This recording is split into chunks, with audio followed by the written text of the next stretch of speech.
Okay, moving on to the next issue that we face generally these days.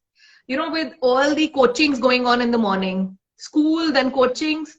So sometimes a basic party like a birthday party is also, late nights these days. So I'm just addressing one of the issues. And I want to get you onto this key. How do you teach that sense of timing without them becoming outcast? And this I'm asking per se that there are certain trends which are going on. If you tell your child not to do it, then obviously they are again, the word outcast they use. We have no friends. So how to deal with this? That they are there and the morals are intact. I got it. See, whenever we are trying to put some rules for the children, we always have to go back. We don't fall so much in love with the rules that we forget why do we want those rules in the first place. Right. So we should always see that that sometimes what happens, Prerna, is that suppose the cutoff for the family is say 10 o'clock, right? And you are worried the child did not inform you, and suppose the child comes say around 10:30 or 10:45. A lot of times, just because you went through that anxiety and for half an hour or 45, the first feeling that probably should come when you see your child is the relief, right? The child is safe. Because the reason why you were worried was because you didn't know. So the first feeling has to be of the child being safe. Yes. You can't put that, you can't displace that I was worried. I didn't like to be in that state. Yes. Right? Yes. How could the child put me in that state? Yes. So now let me be angry with my child, right? So, so we have to always go on the why part. Now, the second thing is educating the child.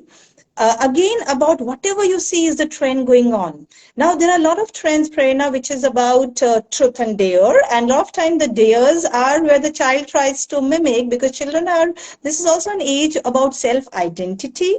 Exactly. This is also an age where the child is trying to measure herself or himself with respect to his or her peers. This is also an age where the child is trying to position that which group do I belong to, right? Yes. Whom do I emulate? And child is going to experiment. There are children who for some time will only wear black, saying, I love black. And can you imagine how the parents, and sometimes, even gender, where the child starts saying, you know what, mom, I think I'm attracted to this particular gender. So you can imagine the horror of the parents where they start thinking, oh my God, what is happening to my child? So child is going to experiment. But if you openly talk to the child that, you know what, I noticed that these kind of dares happen, and some of the dares can be sexualized in nature, not because the children want it, but because it is aspirational. Yes. The things like we have to say, adolescence is a bridge between childhood and adulthood. Exactly. So it's like child is looking how adult world looks like, and our adult world these days, if you notice, even the YouTube influencers is getting a lot of words which are being used, they are getting normalized, right? Yes. So the child, of course, tries to see that maybe I belong to that group, so maybe these are the things I have to emulate. So if you talk to your child, you own up. Yes. Important, Prerna, is start becoming the owner of the problem.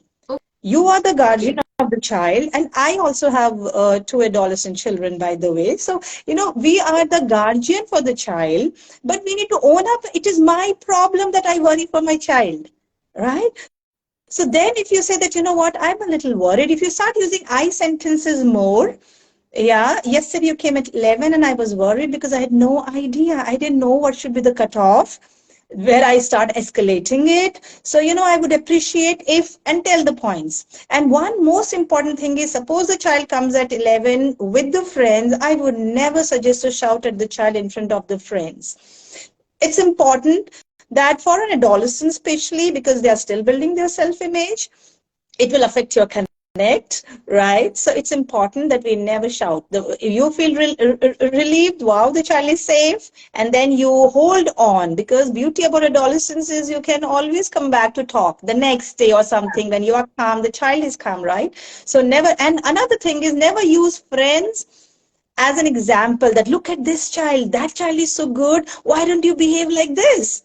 Because you never know, the child whom you think is posturing so well mannered, your child may know many things about the child which may not be so good to emulate. So you can't put a child in a selective mode that copy this and don't copy that. right? Exactly. And last thing is that do not tell the friends of the child, do not start complaining about your child in front of the friends of the child. So you start saying, he went or she went for the party without finishing the homework. Did you finish your homework? Let's be more direct and one-to-one with adolescent. Very important. So I really hope this helps. Golden sentence, Dr. Tevtiya, golden sentences.